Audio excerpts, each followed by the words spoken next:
Hi, maulan na araw sa ating lahat. For today mga kababayan ay nandito tayo muli sa mini farm at iga-garden tour namin kayo. Almost 4 days or 5 days po atang walang hinto yung ulan. Ngayon lang po tumila. And pagpasok niyo po sa ating mini farm, ayan yung bubungad sa atin. Ayan yung ating mga paste pots. Yan sila. Tapos dito banda ay makikita nyo sa baba yung ating mga paste pots ay namatay sila or nasisira sila sa sobrang tubig ulan. Tapos yan yung ating mga aglaw and then mga kakalidyong.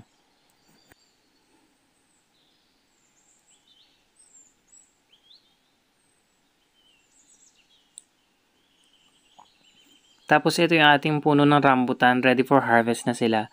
Pero hindi ko sila ina-harvest kasi nakaka-enjoy silang tignan, parang nakakatanggal ng stress pag nakikita mong ganyan yung bunga ng yung mga halaman na napakaraming bunga. Tapos ayan, pulang-pula sila. Tapos nakakatuwa yung puno namin ng rambutan. May ready for harvest na, ayan yan, maniba lang. Siguro mga katapusan ng September ay ma-harvest din. Tapos nakakatuwa siya, yung kung napapansin nyo, may maliliit pa siyang bunga. Siguro by end of October, ay dun po ma-harvest yan. Yan, nakakatuwa siya, ang dami niyang bunga.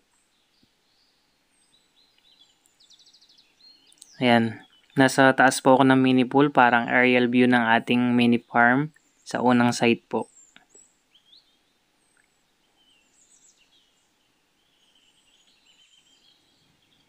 Ayan, kung napapansin nyo yung ating mga air plant, ayan, tuwan-tuwa sila sa ulan, pati mga bromeliads. Ngayon po ay bromeliads update sa ating mga greenhouse, ayan sila. Talagang lilitaw na po niyan yung kulay nila kasi pumasok na po yung bare months. Pag malamig yung simoy ng hangin ay napakaganda, tumitingkad lalo yung kanilang mga kulay. Ayan naman yung ating mga paste pots. Ayan, may flowers na yung ating not sure kung air plant or family siya ng bromeliads. Ayan naman burl mox na variegated. Yan, di ba, nakakatuwa yung ating mga bromeliads. Napaka-cute nila kasi may bonsai, may mga giant, may mga medium size, iba-iba.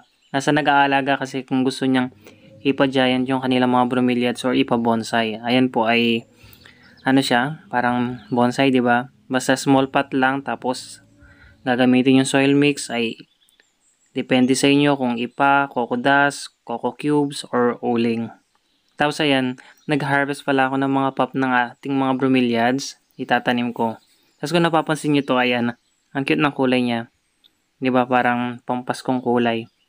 Tapos kahit saan nyo iikot yung mata nyo ay bromeliads po lahat ng aking mga tanim. Sa lahat ng mga halaman dyan po ako nag-focus at nagparami kasi low maintenance sila.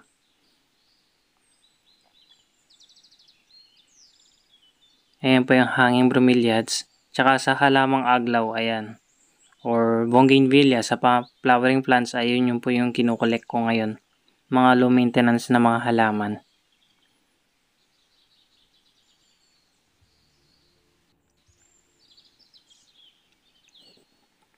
Tapos update naman sa ating mga ubas, ayan sila. 'Di ba nag-prune tayo, nag-release tayo ng cuttings, nag-for sale tayo.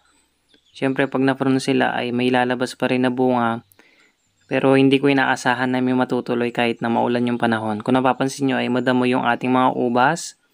Ay hindi namin talaga tinatanggal yung damo para may katulong silang mag-ano ng basa ng tubig ulan. Tapos yan naman yung sa ating dingding. Ayan mga common bromeliads, 50 pesos 80 to 100 po yung price niyan. Tapos yung dito sa taas ay medyo tumataas kasi mga rare po yan and then makukulay sila. Lipat po tayo sa kabila. Ayan, ngayon lang po tumila yung ulan.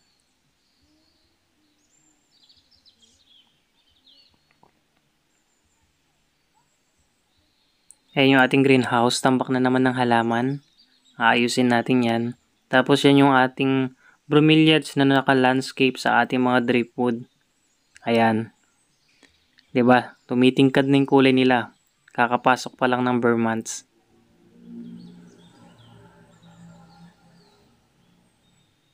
Ayan si Freddy, tapos si Valentine's yung sa likod.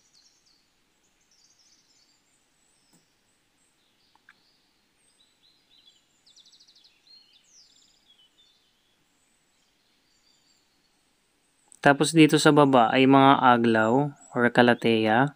Ayan. Diyan din sa halaman na yan ay nagko-collect ako. Gusto ko po kasi ay matingkad yung kulay na itatanim sa garden. Para sa mga pumapasyal ay magandang tignan. Nakaka-relax and then makulay. Tas eye-catching sila.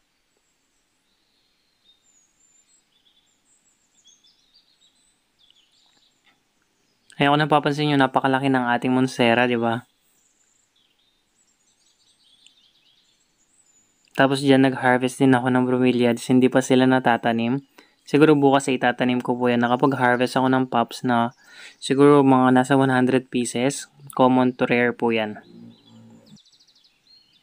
Ayan, yung dito naman ay mga for sale na mga halaman na bromeliads at iba pang klase. Ready for release na po yung mga yan. This week po ay aayusin ko yun dyan para sa ating mga kababayan na pumapasyal na nagsha-shopping ng mga halaman para mag-enjoy silang magpili. Ngayon yung ating mini farm, medyo malaki na yung ating lawn grass.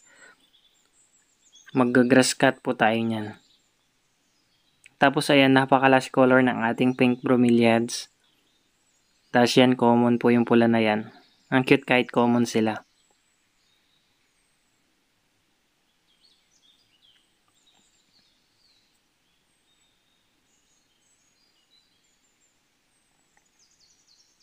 Ayan, napaka-cute ng ating mga face pots. May cryptanthus at air plant yung ginawa naming buhok sa kanila or halaman na nilagay.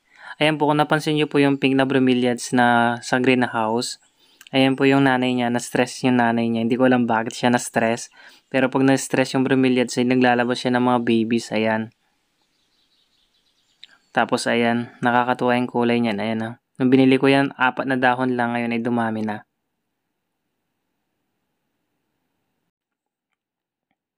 Ayan, napakapula ng ating rambutan. Season ngayon nila, ay pwede nyo pong itanim yung seeds na nabibili nyo sa market. 5 years lang ay magbubunga yan from seeds. Kung grafted ay 2 to 3 years po. Ayan, dito ko na po tatapusin ang ating vlog. Sana nag-enjoy po kayo sa ating vlog.